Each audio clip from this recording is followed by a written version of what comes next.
from deep in the heart of Texas. It's the Texas Pride Barbecue Old Time Gospel Show with Roy Hawley and Tony Talanco. And good evening, everyone. Welcome, America, to the Texas Pride Barbecue Old Time Gospel Show. We come here every Saturday night from 11 to midnight. And as I'm sure you've come to expect, you just never know what we're going to be doing here. But it's always going to be good.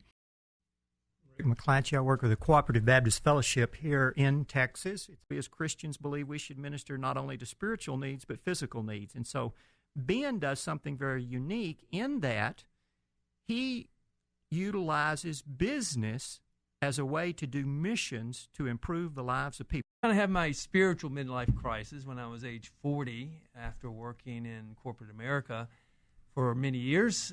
God called me to do something with the skill sets that I have. And I'm not like Dr. McClatchy. I'm not seminary trained, but I am educated in business, both with undergrad and a master's in business as well, and many years of experience. And to be able to serve God with those skills, you had to do something a little bit different. What we do specifically is to try to deal with the impoverished states of not only individuals but communities, especially along the border of Texas and Mexico. And that's really needed down there. It really is. And believe it or not, we in Texas don't want to necessarily believe it, but we have 7 of the 20 poorest counties right here in our own state.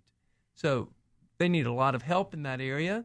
And I am here to kind of be a coordinator or a connector of resources that are around this country, some within the 1,800 churches that Rick mentioned, but also many more of those resources are individuals that might be listening today and otherwise that are part of a network and say, hey, I've got skill sets that are a little different than the skill set to go on a regular mission trip, such as to build a house or to do vacation Bible school. I have a business background. I have a business skills. And you're looking for those. I am looking for those. God is looking for those guys and women to do something differently.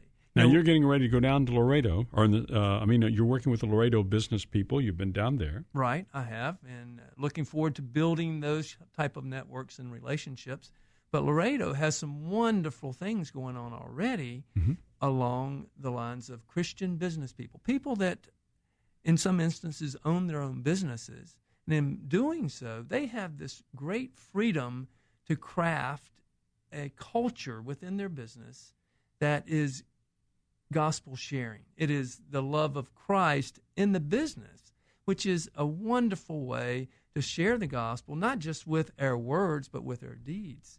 So if you think about it, business is one of those frontiers that we don't normally think of churches doing for missions, but it is. It's biblical, it's historical, and God's calling us right now. I can tell you enjoy what you do, too. I do. It's all about telling the story. God is at work, and one of the things that I think Christian people in general, I think business people that are Christians really are seeking out others that are doing something unique, creative, and effective. And one of my jobs is to tell those stories, but also to connect people to others personally. So one of the things that we'll be doing starting in the fall of this year and going forward is to invite people to be on mission, take a mission trip that will be different. As I mentioned earlier, this isn't going to be about doing vacation Bible school or building a home. It will be going and doing things such as maybe doing some QuickBooks, accounting type stuff for entrepreneurs that are down there, and maybe visioning of what new businesses can be started there. How do you build economies? How do you build industry in impoverished communities? And you build self-sufficiency. You do.